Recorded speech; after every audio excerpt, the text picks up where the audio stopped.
Nous en venons aux deux derniers vœux de notre conseil d'arrondissement, qui sont des vœux non pas issus d'élus, mais de deux conseils de quartier. Le premier vœu du conseil de quartier a été déposé par le conseil de quartier La Chapelle-Marx-Dormois. Alors, il s'avère qu'il n'y a pas de membre de ce conseil de quartier disponible ce soir pour le présenter lui-même, puisque vous savez que, avec le nouveau règlement intérieur du conseil d'arrondissement, c'est maintenant les représentants des conseils de quartier qui sont amenés à présenter leurs vœux. Mais je vais demander à Cédric Dovny donc de le présenter non pas en tant qu'élu du 18e, mais en tant que représentant à ce stade du conseil de quartier La Chapelle-Marx-Dormois. Monsieur le maire, mes chers collègues, merci. Donc j'ai été mandaté en commission restreinte par les conseils de quartier donc pour porter ce vœu à votre connaissance. Il touche à un sujet, j'aurais aimé que bien entendu le sujet soit caduc, or il est toujours d'une actualité criante et je crains qu'il le soit encore pour quelque temps. Je vous cache pas aussi qu'il y a de fortes attentes bien entendu des habitants pour que des réponses puissent être apportées à leur quotidien mais également à celui des migrants. Et si vous me permettez, je vais donc maintenant faire la lecture de ce vœu. Considérant l'interpellation par un habitant approuvée par les conseillers de quartier présents lors du conseil de quartier du 19 novembre sur la situation dégradée de la place de la Chapelle, considérant que la présence d'un marché sauvage sous le métro aérien et ses alentours conduit à une dérégulation de l'espace public tout en générant des problèmes de salubrité, considérant également que l'installation d'un campement de migrants pose une imminente question humanitaire mais aussi de tranquillité publique pour les habitants, le conseil de quartier Chapelle-Marx-Dormois demande à monsieur le maire de saisir les autorités compétentes afin de répondre efficacement et rapidement à la demande des habitants pour que la place de la Chapelle et ses alentours retrouvent une existence paisible et normale, mais aussi que les migrants soient mis à l'abri et pris en charge socialement. Je vous remercie.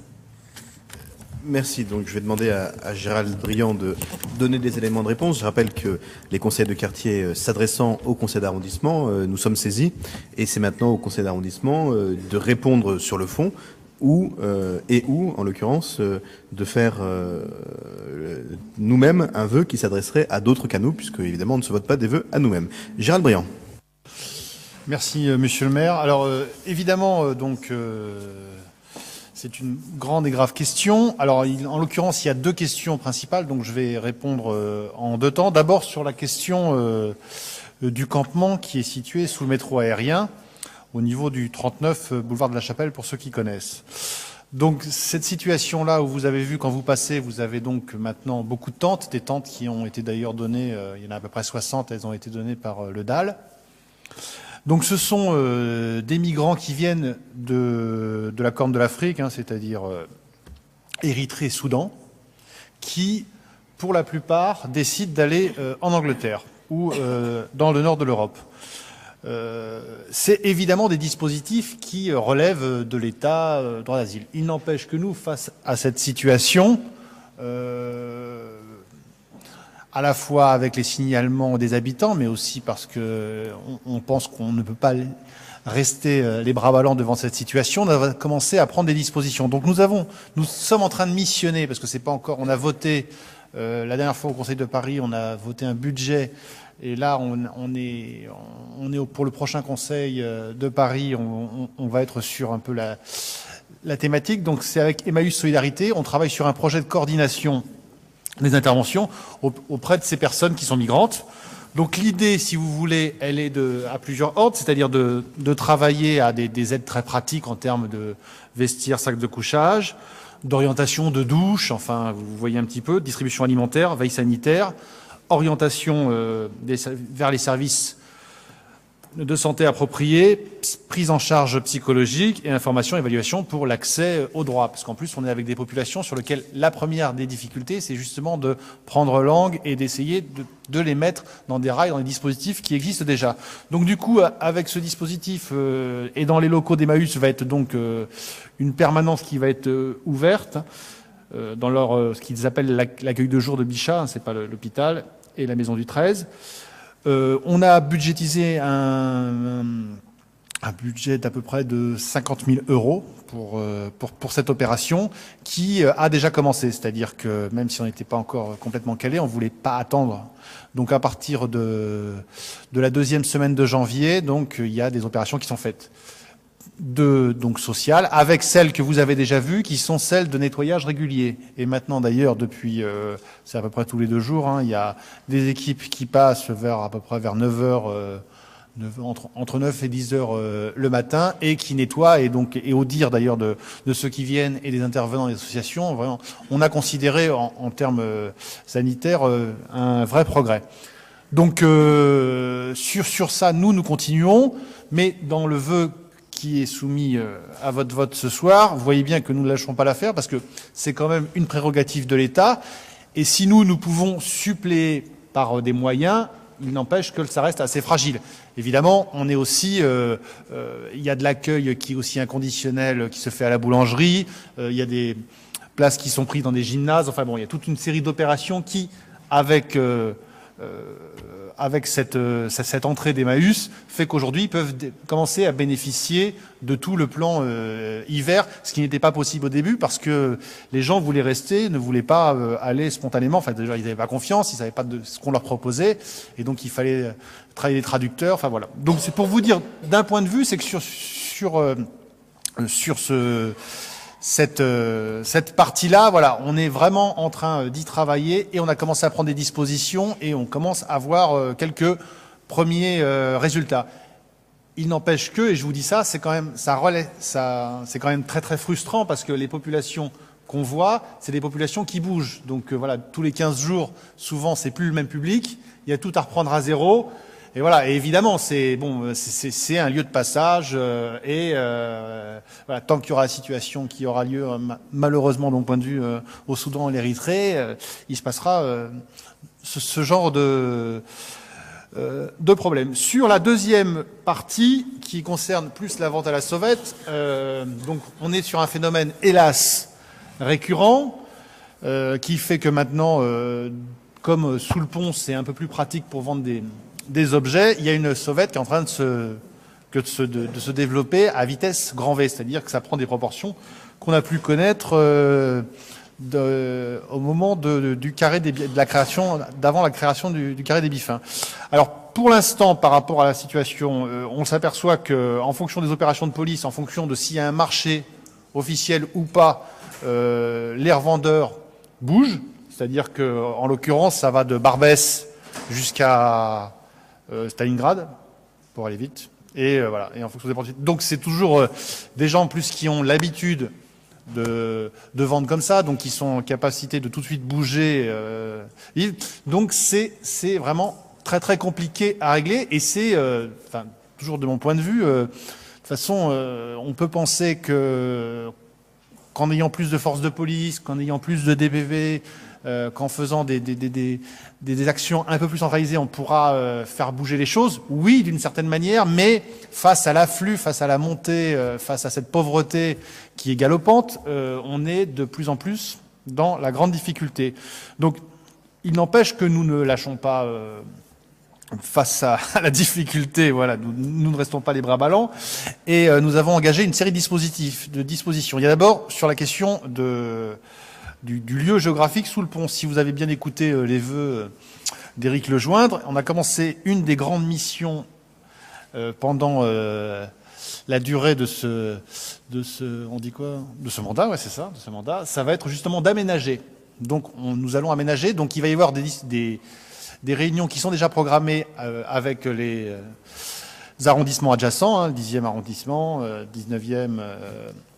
On va pouvoir travailler à aménager toute cette partie. Parce que je pense d'une certaine manière quand même, et l'expérience montre, c'est que si on arrive déjà à faire que ce soit pas seulement des grandes enfilades, mais essayer de travailler sur des terrains qui sont où il y a de moindres mètres carrés, peut-être que par exemple on pourrait commencer à travailler une forme de contrôle sur de la vente à la sauvette qui ne deviendrait plus de la vente à la sauvette, parce qu'il y a des opérations, ce qu'on a fait nous sur le carré des Biffins, peut-être pas dans les mêmes conditions, mais il y a peut-être quelque chose à travailler. Enfin, du moins, il y a des expériences, à mon avis, à regarder. Donc, aménager physiquement les choses, ensuite faire intervenir des travailleurs sociaux, évidemment, on lâche pas l'affaire parce qu'on le sait, être aussi très demandeur du point de vue des moyens de l'État ou du point de vue de la sécurité et d'avoir des forces de police, parce qu'on considère qu'il ne faut pas que ça s'installe.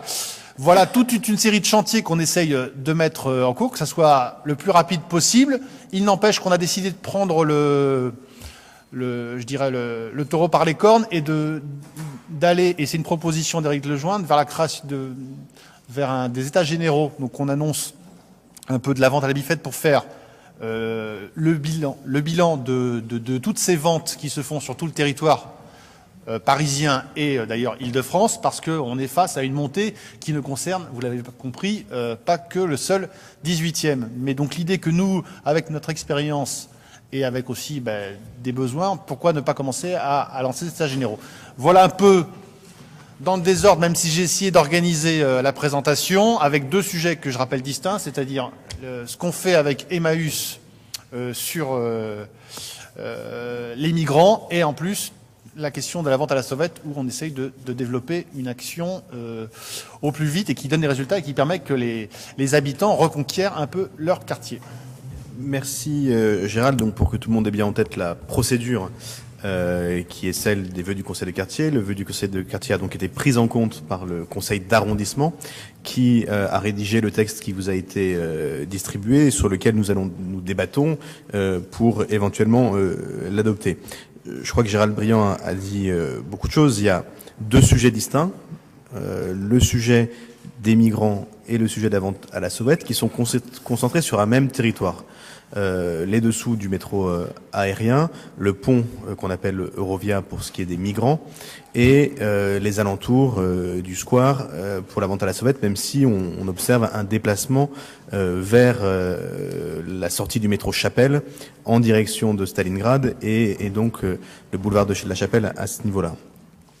Ce sont des sujets évidemment compliqués. Il faut y apporter à la fois une réponse globale à chacun de ces problèmes et à la fois une réponse plus rapide et plus locale. Pour ce qui est de la réponse globale, Gérald l'a dit, il y a sur la question des migrants la réponse sociale à court terme qui doit permettre à un maximum de migrants de rentrer dans les conditions du droit commun. Et là encore, on sait, et chacun en a conscience, que c'est des sujets compliqués. Gérald l'a dit, des populations qui changent, qui ont un objectif qui leur a été fixé par leurs passeurs, et la nécessité pour les autorités, publiques ou associatives, d'entrer dans un dialogue. Et ça prend un peu de temps face à des gens qui craignent la parole officielle et qui croient plus leurs passeurs que les associations ou les autorités publiques. Mais l'objectif, c'est ça. C'est le retour au droit commun. Et bien sûr, la conscience que chacun a qu'il n'est pas acceptable de loger à cet endroit. Enfin, de loger, c'est un bien grand mot. Mais c'est pas un lieu qui est fait pour rester. La difficulté, c'est que il faut créer un lien de confiance avec des gens qui ont tendance à partir relativement rapidement. Et là-dessus, le projet sur lequel on travaille avec les conseils de quartier, avec les associations locales, est essentiel. Le réaménagement du boulevard de la Chapelle, c'est une solution à moyen long terme, il faut quand même dire les choses, pour essayer de gérer ces questions d'occupation de l'espace. Mais nous, la ville, on fait notre travail. Et notamment, on met à disposition des moyens importants pour essayer de gérer cette problématique compliquée qui concerne aujourd'hui la Corne de l'Afrique. Pourquoi est-ce qu'ils ont choisi cet endroit-là ? Ça, on le saura sans doute jamais, mais qui pourrait malheureusement concerner d'autres populations à d'autres moments de l'histoire ou sur d'autres territoires géographiques. Et par exemple à la Porte Montmartre, on en parlait, il y a là aussi des sujets qui sont liés aux grands conflits internationaux. Et la maire de Paris l'a rappelé, Paris est une terre d'exil. Paris est un lieu vers lequel beaucoup de migrants vont, et c'est d'ailleurs la vocation de Paris. Simplement, ça ne doit pas se faire dans ces conditions-là. Il y a des normes, il y a des règles de l'asile qui sont d'ailleurs en train d'être réformées pour essayer d'être mieux adaptées à la réalité d'aujourd'hui. Et c'est dans cette dimension-là qu'il faut qu'on prenne en compte les choses. Et c'est ce que le vœu que propose Gérald Briand dit. Pour la question des ventes à la sauvette, on est sur un phénomène plus récent, mais beaucoup plus massif, qui dure les jours du marché Barbès, du marché de la Riboisière, qui s'explique sans doute en partie parce que la présence des forces de police sur le marché Barbès a entraîné un déplacement des vendeurs à la sauvette sous le métro aérien, enfin d'abord autour du square et puis sous le métro aérien à la porte, au métro La Chapelle. Et là, je veux quand même dire que et les riverains dont je suis et donc que je vois, ceux que j'ai vus, ont pu constater beaucoup moins ces dernières semaines compte tenu de l'occupation des forces de police à d'autres tâches, mais dans les semaines qui ont précédé et notamment au mois de décembre et au tout début du mois de janvier, une nette amélioration grâce à l'action, la présence physique plus nombreuse de la police. Et c'est vrai que cette légère amélioration qui a été constatée par les riverains n'a pas tenu bien longtemps, et on a bien vu, et pour le coup, moi j'en fais pas reproche aux policiers, et je crois que personne n'en fait reproche aux policiers, mais on a bien vu que leur présence sur d'autres sites a entraîné une recrudescence du phénomène. Là encore, il y a la réponse locale, rapide, en tout cas aussi rapide qu'on le peut, et ça ne peut être que la présence de la police à court terme, pour éviter que ce point devienne un point d'installation permanente. Et là encore, moi je suis extrêmement attentif à ce que le commissaire puisse, dans la mesure des moyens qu'il a, mettre des hommes en présence nombreuses pour que les habitudes ne se prennent pas. Et puis, il y a la réponse plus globale, et Gérald l'a dit, la vente à la sauvette à Paris, c'est pas que le sujet de La Chapelle ou de la Porte Montmartre. C'est un sujet qui nous dépasse. Moi, j'en ai parlé longuement avec le maire de Saint-Ouen, par exemple, qui est soumis aussi aux mêmes questions. On peut en parler avec le maire de Montreuil, avec le maire de Bagnolet, avec la maire du 20e, avec le maire du 19e. Et donc, il y a la nécessité de prendre à bras-le-corps ce sujet, qui est un sujet relativement nouveau, de faire le bilan des expériences qui existent à la porte de Montreuil, à la porte de Bagnolet, à la porte Montmartre. Et là encore, on est sur un temps relativement plus long, mais la réponse du temps court, elle ne peut être que la présence policière. Sur le temps court, c'est la seule solution. Sur le temps plus long, il faut qu'on travaille sur le fond, et on va essayer de mener ces deux chantiers en même temps. Et c'est pourquoi Gérald Briand a proposé que le conseil d'arrondissement, donc pas le conseil de quartier bien sûr, le conseil de quartier a rédigé son vœu, et c'est le vœu du conseil de quartier auquel nous répondons, et que en réponse à ce vœu du conseil de quartier, nous puissions voter le vœu qui vous avait été présenté, qui mélange les deux sujets. Je me demande si on n'aurait pas dû en fait faire deux vœux, mais c'est un peu tard pour en faire la suggestion, pour bien montrer que c'est deux sujets qui n'ont rien à voir, et qui essayent de répondre aux deux sujets, dans les deux temporalités, l'instant présent, comment on fait pour améliorer la situation rapidement, et puis une réponse plus globale, parce que on a malheureusement pas de baguette magique dans les mairies d'arrondissement ni de Paris, d'ailleurs l'État non plus n'a pas de baguette magique, et on a besoin de temps et de moyens pour y répondre. Voilà, j'ai été un peu long, mais c'est vrai que comme j'ai eu l'occasion de voir beaucoup des riverains, de mes voisins, et puis des riverains dans différentes réunions, j'avais envie moi aussi d'en dire quelques mots. Donc, sur la base donc du vœu présenté, j'ai Pascal Julien, Madame Méal, Monsieur Licia, Sarah Proust. On va essayer chacun de faire un peu court, et on passera au vote. Pascal. Oui, à dire vrai, moi j'aurais bien voté les deux vœux, parce que je ne vois rien dans le vœu initial du conseil de quartier qui me choque. Il est déjà arrivé ici, et d'ailleurs le règlement intérieur lui permet tout à fait de voter les deux vœux. On a aussi, voilà, on doit être capable de dire non à un vœu d'un conseil de quartier parce qu'il y a tel ou tel point qui cloche, et puis ensuite, eh bien, on va proposer un autre vœu qui nous convient. Mais on peut aussi dire, il est bien votre vœu, mais nous, on a encore mieux. Et donc, à ce moment-là, on voterait les deux. Moi, j'aurais été assez favorable à ce qu'on vote les deux vœux. En tout cas, personnellement, mon groupe souhaiterait qu'on puisse voter les deux vœux. C'est parfaitement possible au regard du règlement intérieur. Et c'est d'autant plus possible que, je le dis au passage, mais c'est pas, puisque je vois des manifestations de la part du maire, mais enfin, on y reviendra, mais notre règlement intérieur est restrictif par rapport à la réglementation qui porte sur les collectivités territoriales. N'importe quel conseiller peut parfaitement déposer en séance des vœux, par exemple. Si, ça, on peut. Donc, là, on peut tout à fait à la fois voter le vœu du conseil de quartier et puis voter un autre. Bon, enfin, ça, c'est formel. Sur le fond,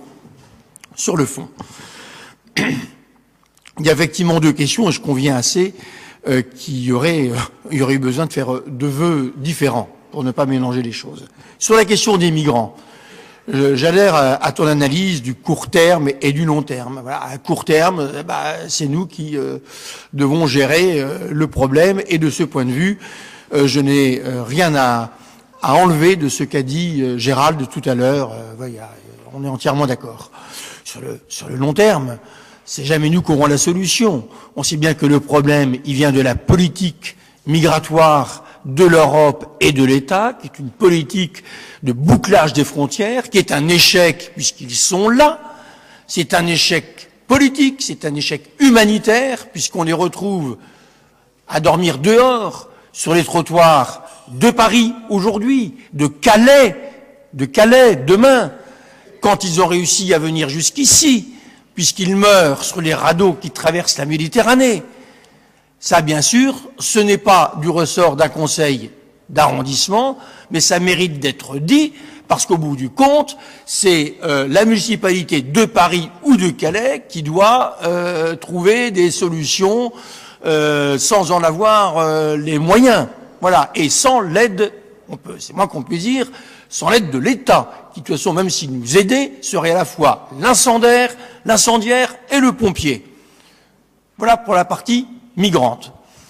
Pour la seconde, alors j'ai écouté, captivé, l'intervention du maire, et peut-être que j'avais pas été assez attentif pendant les vœux, ça m'a échappé, et je suis plutôt content, parce que je me préparais à intervenir en disant, la BAN et la police ne peuvent pas servir de réponse permanente à la question de ceux qu'on appelle les vendeurs à la sauvette. On se souvient que c'était il y a très longtemps dans un contexte tout à fait différent de celui qui nous est soumis aujourd'hui, mais enfin différent avec des points communs, parce qu'il y a ici, mais aussi le Bas-Belleville, il y a le 11e, il y a plein d'autres endroits, y compris en Île-de-France. On se souvient que la réponse de la BAN et de la police, Porte Montmartre, nous on s'était dressé contre en disant il faut réguler. Voilà, ça réglera pas tout, mais ça sera moins pire. Et c'était Thierry Caillet, je tiens à lui rendre hommage, qui avait porté en conseil d'arrondissement cette idée qui avait été développée chez les riverains, et notamment dans le conseil de quartier de la Porte Montmartre. Et on ne cesse de dire, comme d'ailleurs c'est dit dans le vœu, et comme tu l'as dit, Éric, que la réponse, elle est non seulement parisienne, mais francilienne. Elle est non seulement parisienne, mais francilienne. Et puis que là aussi, comme pour le cas des migrants, on se trouve aussi en bout de course à devoir gérer les conséquences d'une misère dont nous ne sommes pas responsables. Mais enfin, il faut évidemment pas considérer ces vendeurs à la sauvette comme uniquement des gêneurs et des parasites qui empêchent les gens de marcher sur le trottoir. J'en sais quelque chose, je passe toujours par là. Ce sont aussi des gens qui offrent et qui répondent à une réelle demande. Voilà. Et qui ne sont... Je suis content, on n'entend plus les discours qu'il y a eu il y a très longtemps sur ces vendeurs à la sauvette qui font de la concurrence déloyale aux gens qui payent pas tant, qui vendent que des produits mauvais, volés, etc. Il y a une approche réellement humaine et humanitaire, je m'en réjouis. Et puis surtout, et c'est ça la nouveauté, c'est ce que tu as dit, Éric, j'espère que j'ai bien compris, c'est l'idée que c'est pas fermé. L'idée d'ouvrir d'autres, non pas d'autres carrés, parce que on va pas faire du copier-coller, mais de reproduire cette logique de lieu de marché régulé. En toute lucidité, on sait que ça réglera pas tout. Mais enfin, au moins, on aura essayé de faire quelque chose.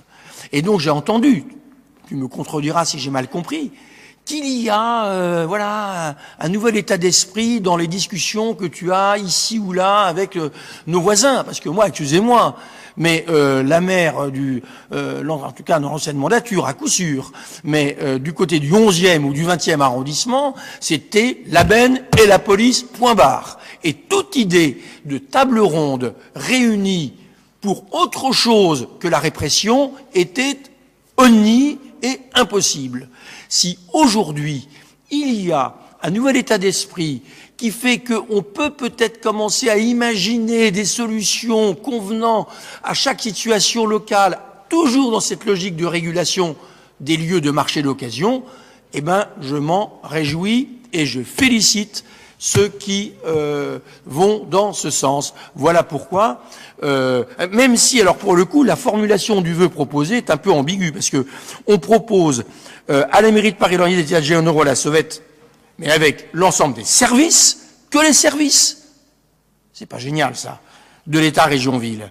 Faut pas que les services, faut qu'il y ait des élus, et je vais dire plus loin, les associations, et je vais dire plus loin, l'idéal, mais c'est le plus dur à réaliser, des représentants de ces vendeurs à la Sauvette. On a eu la chance d'avoir, sauf qui peut, qui a permis, sans qui il n'y aurait pas eu le carré des Biffins. Il faut essayer, alors évidemment c'est un travail de longue haleine, mais qui soit quelque part aussi autour de la table. Parce que rédiger comme c'est, on a le sentiment que c'est simplement réunir les services pour avoir la benne et la police. Or, c'est pas ce que tu as dit. Donc moi je vais voter ce que tu as dit, mais pas ce qui est écrit. Voilà. Moi, j'ai tendance à essayer de faire les choses qui permettent d'avancer. Et le maximalisme n'est jamais la façon qui permet d'avancer, même si au bout du bout, une approche non maximaliste permet souvent d'aller beaucoup plus loin qu'une approche tout de suite maximaliste. Moi, mon objectif, c'est que chacun, dans les compétences qui sont les siennes, les mairies d'arrondissement, les maires d'arrondissement, les maires des communes limitrophes, la ville, la région, l'État, essaye d'avancer. Et je sais que pour avancer, ce qui compte, c'est pas d'afficher ses gros muscles, c'est de faire des propositions, c'est de faire des bilans. C'est pas de faire des grandes déclarations, c'est de faire les uns, en l'occurrence de toi, c'est de faire les pas les uns après les autres. Et je suis très aimable, et c'est pour ça qu'il est rédigé comme il est, pour permettre justement d'avancer. Et je crois que c'est comme ça qu'on va avancer, en faisant les pas les uns avec les autres. Donc j'ai pas dit exactement ce que tu me fais dire, pour être très précis. J'ai dit exactement ce que j'ai dit, c'est-à-dire que je pense qu'il faut tirer un bilan des différentes expériences qui existent. Et il n'en existe pas que dans le 18e, parce que y compris la maire du 20e, elle a lancé des expérimentations d'une nature extrêmement différente. Mais il y a eu des expérimentations, y compris dans le 20e, avec la maire du 20e, qui l'est toujours aujourd'hui d'ailleurs, sur la question des ventes à la sauvette, avec une approche très différente, hein, je le reconnais, de ce qui s'est fait ici, et une masse très différente dans la solution, mais quand même une ouverture exprimée différemment, mais une ouverture quand même sur ce qui s'est fait, et je pense que c'est ça la bonne méthode. Voilà pourquoi je redis ce que j'ai dit, et que je pense que c'est comme ça qu'on va pouvoir avancer. Par ailleurs, juste sur la question de forme, la raison pour laquelle on ne peut pas voter le vœu du quartier tel qu'il est rédigé, c'est pas du conseil de quartier tel qu'il est rédigé, c'est pas que c'est impossible dans notre règlement, c'est que le vœu s'adresse au maire du 18e. Et nous nous adressons, puisque nous sommes la municipalité pour le coup, à l'échelon supérieur, et que par ailleurs il est plus compliqué. Ouais, ben c'est quand même bizarre de se voter un vœu à soi-même. Alors, Madame, tu me diras où, parce que moi ça m'intéresse, ce serait plus simple pour moi. Madame Méal, il vote pas un vœu. Alors, le dire de façon liminaire, c'est que le groupe UDI Modem votera le vœu tel que vous l'avez rédigé. Pour autant, c'est un peu délicat d'aborder les questions d'immigration, parce qu'il y a deux points. Il y a la question de l'immigration clandestine, et dont on parle de façon très pudique des migrants, mais il s'agit bien des sans-papiers. Et le deuxième volet qui est en effet la question de la vente à la sauvette. Sur cette première question, dont vous avez évoqué la complexité, vous avez évoqué aussi, Pascal Julien, les résonances au niveau européen et le développement inégalitaire nord-sud qui fait que, en effet, cette immigration ne peut pas être jugulée que par une ligne Maginot, mais ça pose une vraie question de responsabilité. Alors c'est toujours délicat d'aborder ces questions à 22h30. Alors moi j'entends bien que vous dites en effet que Paris est une ville qui doit faire preuve d'humanité et accueillir d'une certaine façon tous ceux qui aujourd'hui sont contestés ou vivent des conditions extrêmement difficiles, que ce soit la sécheresse ou des dictatures.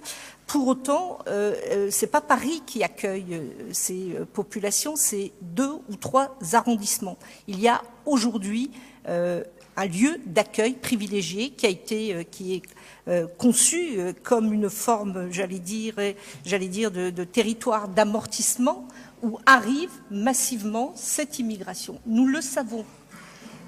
Quels moyens devons-nous nous donner aujourd'hui pour que cette question soit prise en compte par l'État, bien évidemment à l'échelle francilienne, parce que c'est une vraie question. Il n'est pas hasardeux de penser, en effet, que certains arrondissements s'exonèrent de cette responsabilité. Alors, c'est une question, mais enfin, moi je la pose de façon extrêmement importante, parce que c'est vrai qu'on voit bien que ça crée du ressentiment social par rapport aux riverains. Et c'est pas un centriste qui a dit il y a quelques années nous ne pouvons pas accueillir toute la misère du monde, mais nous pouvons apporter notre contribution. Et c'est pour ça que nous voterons ce vœu. Mais j'appelle vraiment à la possibilité, dans un avenir proche, que les mairies concernées par cette question puissent faire valoir, parce que vous évoquez des questions extrêmement précises, à savoir le droit d'asile, mais chacun sait que le droit d'asile c'est minimum 1 an, et que pendant ce temps-là les personnes vivent, et même, je dirais, des personnes naissent sur notre territoire, et qu'il y a là une obligation de politique d'intégration réussie. Et donc, je pense que cette question ne peut pas être évacuée en disant simplement il faut le logement d'urgence, il faut penser la scolarisation, il faut penser les pratiques de socialisation, d'alphabétisation, et tout cela a un coût. Et moi, je le dis très simplement parce que c'est des questions qui m'ont concernée, puisque vous savez bien que les étrangers d'hier sont les Français de demain. Et nous voyons bien aussi que l'échec de cette intégration, eh bien, ce qu'elle produit aujourd'hui dans certains quartiers, avec ce que j'évoquais tout à l'heure, ces identités meurtrières. Donc je l'appelle vraiment à la responsabilité, et je sais, monsieur le maire, que vous avez en tête tous les données que je viens de préciser, mais je pense que ça mériterait en effet qu'on puisse réfléchir à l'échelle parisienne, mais au-delà francilienne, pour qu'en effet pas simplement quelques arrondissements portent cette question, parce que vous le savez, et moi je ne suis pas de ceux qui pratiquent l'extrémisme ou l'alarmisme, mais vous savez que ce que nous faisons en termes d'accompagnement, eh bien ça crée des appels d'air, et ça se sait à l'extérieur et à l'étranger. Et donc ces questions-là, de mon point de vue, ne doivent pas être polémiques. Elles ne doivent pas être polémiques, elles doivent vraiment être réfléchies de façon rationnelle, pour l'intérêt supérieur des personnes qui vivent. Et c'est pour ça que notre groupe votera ce vœu. Je vais pas réagir à toutes les interventions, mais un mot pour qu'on soit bien d'accord sur ce qu'on se dit. Moi, je partage beaucoup des éléments d'analyse qui sont les vôtres. Sur la question qui est posée sur le terrain Eurovia, donc au métro La Chapelle, sous le métro aérien, on est face à une population spécifique qui vient de pays où très clairement les conditions de vie sont inacceptables, mais dont la volonté, en tout cas initiale, n'est pas de s'installer en France. Et c'est bien le problème, y compris parce qu'on sait que les passeurs se font payer au kilomètre et donc les incitent à aller toujours plus au nord. Et la difficulté qui est la nôtre, elle est justement d'arriver à avoir avec ces personnes un dialogue qui permette de leur donner confiance dans nos institutions et d'entrer dans une démarche d'asile dont on sait que, malgré le délai, compte tenu des pays d'origine, il est normal qu'elles aient droit à l'asile en France. Il n'y a pas d'arrondissement qui prenne pas sa part. C'est pas les mairies ou les arrondissements ou les autres villes qui décident du lieu où sont contraints de s'installer ces migrants. S'ils viennent dans le 18e à cet endroit-là, c'est qu'il y a sans doute une raison, mais qui n'est pas une raison municipale. S'ils vont dans le 18e et pas dans le 20e ou le 16e ou le 15e, c'est pas parce que le maire du 15e ou du 16e ou du 20e ne le souhaiterait pas. C'est parce que, en l'occurrence, semble-t-il, il y a, il y a au sud de la Chapelle, près de Pajol, des cafés soudanais, et c'est sans doute ce qui a attiré ces migrants-là à cet endroit. C'est pas le rejet dont ils feraient l'objet dans d'autres arrondissements. Si il y avait les lieux d'accueil dans d'autres arrondissements, peut-être qu'ils auraient fait ce choix-là. Et donc, à contrario, c'est bien sûr pas parce que nous souhaiterions faire ce que d'autres ne souhaiteraient pas faire. C'est parce que nous sommes, nous, confrontés, nous, les habitants du 10e et du 18e de cette zone-là, à cette décision, cette contrainte des migrants de s'y installer.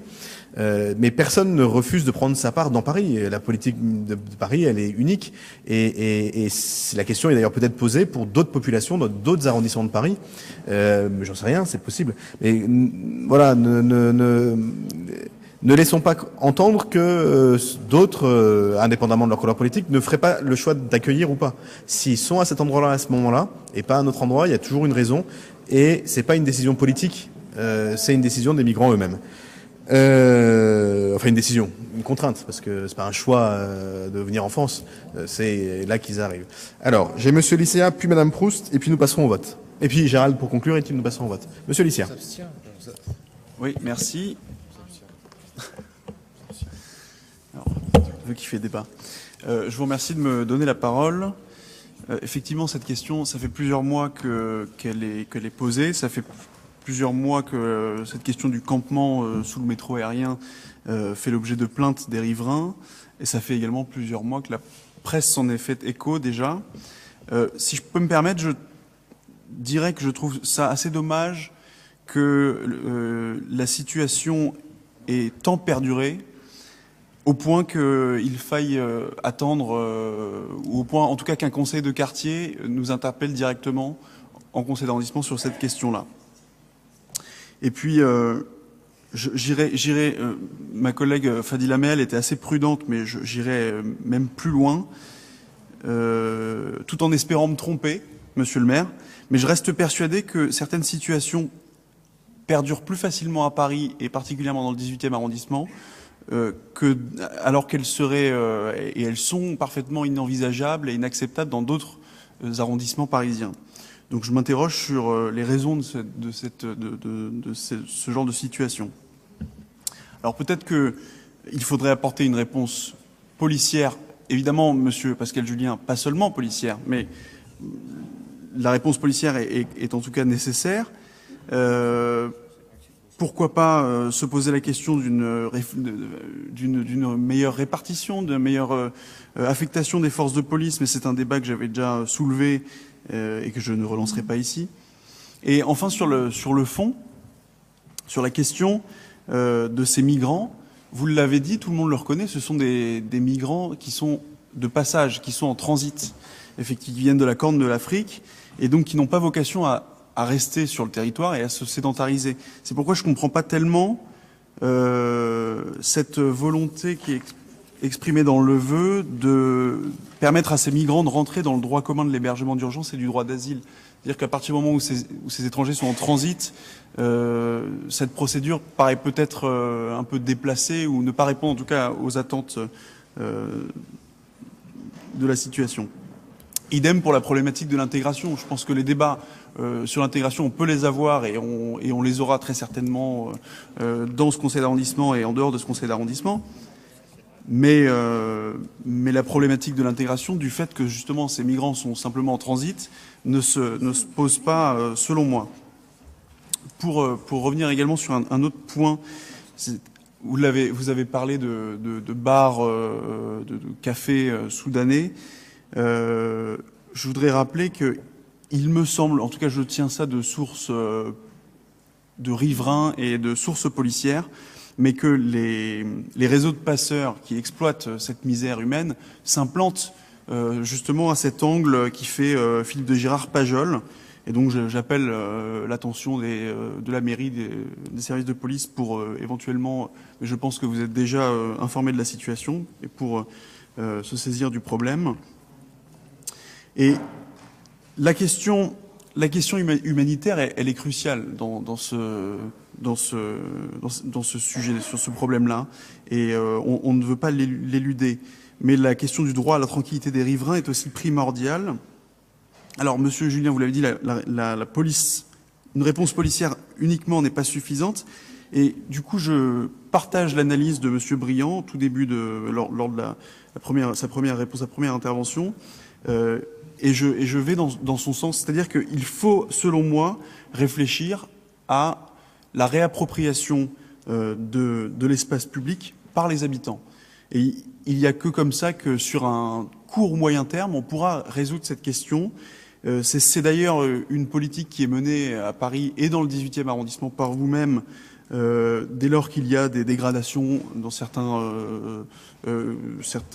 lieux assez ciblés, dès lors qu'il y a des dépôts d'ordures illégaux ou des dépôts d'encombrement illégaux, dès lors qu'il y a des épanchements d'urine un peu trop fréquents, eh bien, cela doit aussi s'appliquer dès lors qu'il y a des occupations illégales d'espaces publics. Alors, on a parlé de promenades urbaines, d'espaces verts, alors je sais pas, des parkings, mais en tout cas, faire en sorte que cet espace-là qui est en jachère, presque, et qui permet donc à ces migrants de s'y installer, cet espace-là soit réapproprié par les habitants. Donc, on est évidemment tout à fait disposé à mener avec vous une réflexion constructive et commune sur sur ce qu'on pourrait y faire justement sur ce lieu-là. Je donnerai pas la position de vote du groupe parce que j'ai l'impression que on est assez divisé. Malgré tout,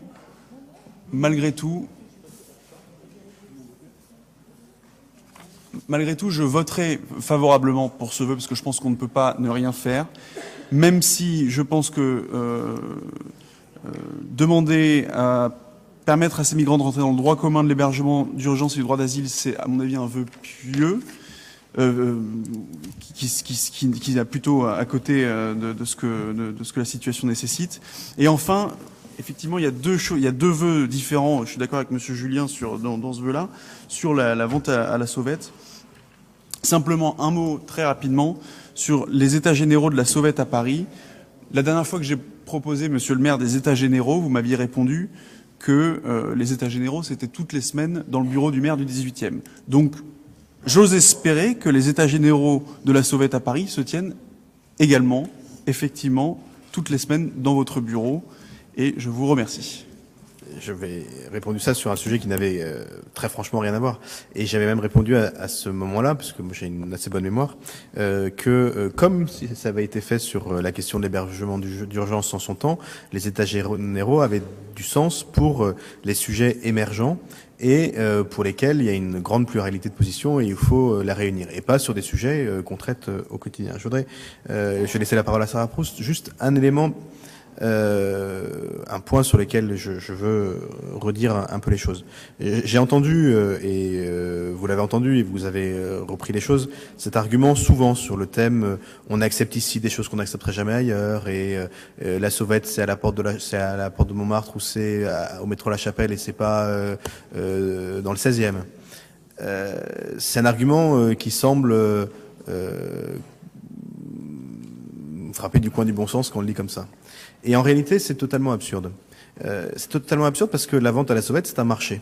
Et si le marché de la sauvette, sous la forme qu'on connaît, n'existe pas dans les quartiers plus riches, là où existe de la vente à la sauvette à destination des touristes, et vous allez dans le 7e arrondissement près de la Tour Eiffel, vous avez un marché à la sauvette. Mais c'est pas le même.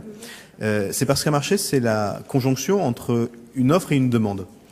Et il s'avère que la demande pour les produits qui sont vendus à la sauvette, elle existe aux alentours du marché Barbès, d'ailleurs pas de la part des habitants du quartier La Chapelle, mais de la part d'une partie de la population qui va faire ses courses au marché Barbès. Elle existe à la porte Montmartre parce que c'est un lieu de passage très fort, et pas toujours des habitants, mais aussi des gens qui y vont, et elle n'existe bien sûr pas dans le 16e arrondissement. Et si les vendeurs à la sauvette n'y vont pas, c'est pas parce qu'ils seraient plus ou moins chassés qu'ici, c'est tout simplement parce que le marché là-bas il n'existe pas. Et c'est bien le problème de la régulation, ou plutôt de la dérégulation. Quand on parlait d'un marché de la misère soumis au libéralisme sauvage, c'est ça. Un marché, c'est une rencontre entre une demande et une offre.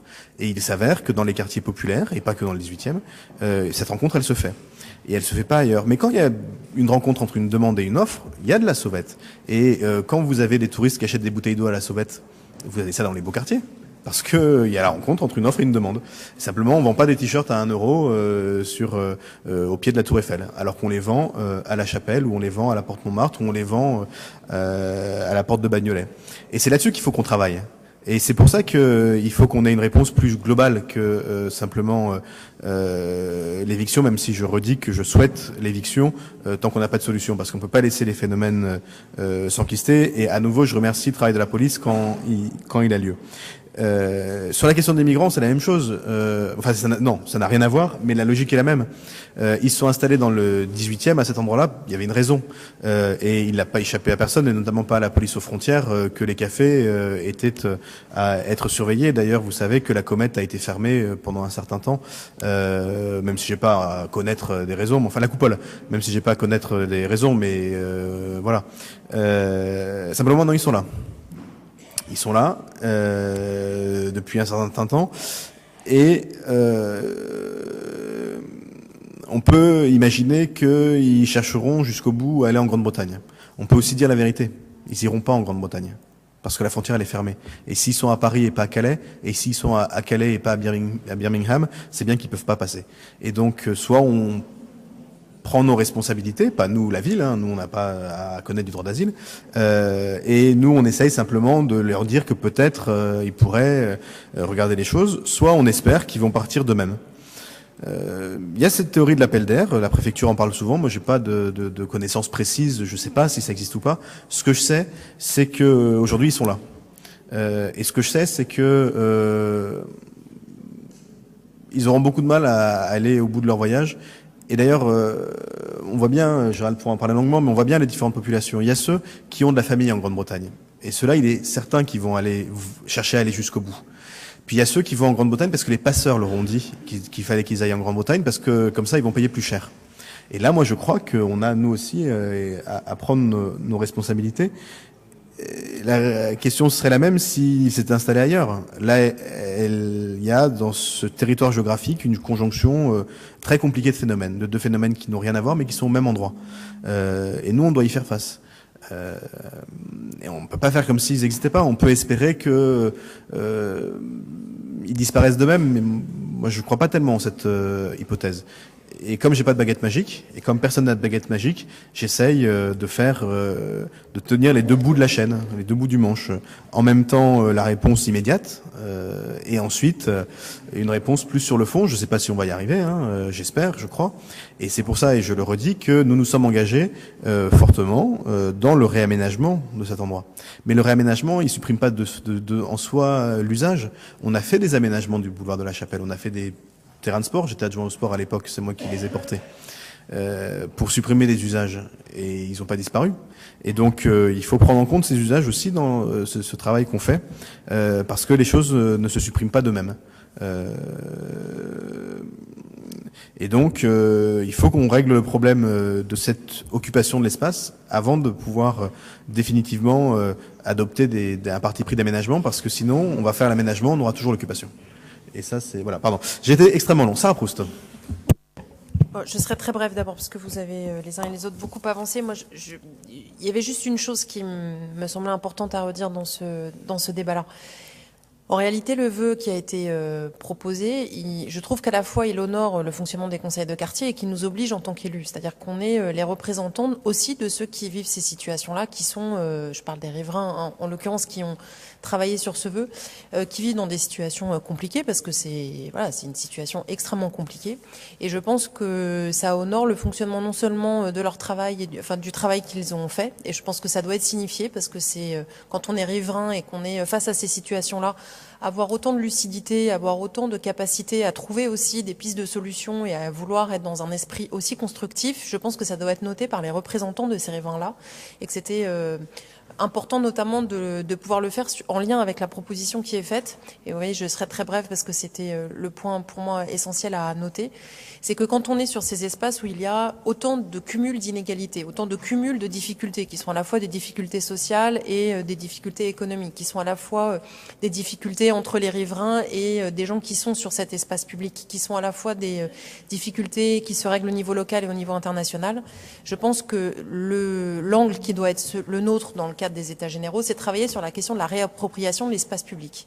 Et aujourd'hui, ce qui se passe dans ces quelques rues-là, ce qui se passe ailleurs dans l'arrondissement, mais surtout là, c'est la demande, je trouve, des conseillers de quartier, c'est qu'ils demandent aux représentants et donc aux élus, à la mairie et aux services, de les aider à reprendre possession d'un espace public qui est aujourd'hui en difficulté et sur lequel il y a beaucoup de choses à faire et beaucoup de choses à construire. Et je pense que la façon dont ils ont formulé les choses nous donne beaucoup de marge de manœuvre et beaucoup d'espace de travail pour le faire avec eux, pour le faire dans un esprit très constructif. Et puis si j'ai bien écouté Cédric Daveny, il me semble que la dernière mention faite dans ce vœu, c'était le fait que les conseillers de quartier notaient que d'abord les migrants étaient dans des difficultés sociales extrêmement lourdes et qu'on voyait bien que tout le travail dans le cadre des États généraux, c'était pas seulement régler le problème des riverains, c'était aussi travailler sur l'ensemble des gens qui étaient dans cet espace public-là et qu'ensemble on pouvait trouver de quoi se le réapproprier.